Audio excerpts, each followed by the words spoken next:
What more do we know about its findings?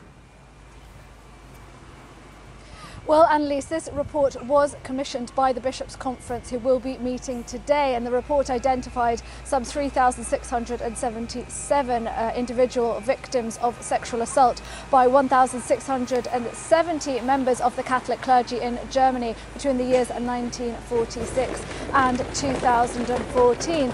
Most of the victims were under the age of 14 and most of them were male. Now, when this report was leaked in the press a couple of weeks ago, it caused absolute shock and horror in Germany, but today will be the first day that the bishops themselves are addressing the findings of this report. They say they will be discussing it with full transparency and openness, but critics of the report's findings, including victims' associations, point to the fact that the report doesn't name any victims or perpetrators, and in fact victims groups say that they themselves weren't contacted when this report was being drafted, and also researchers weren't given full access to a lot of the information they needed whilst they were compiling this report. They had to rely on what the Catholic Church provided for them. So many think that the extent of the abuse could be a lot further reaching, and also whilst researchers who drew up this report travelled to dioceses across the country, many of the institutions that come under the umbrella of the Catholic Church were not investigated, for example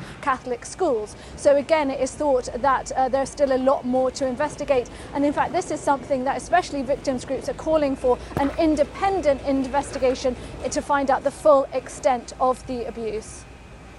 Now, Jessica, this study was commissioned by the Church itself. Have there been calls for an independent investigation into these cases?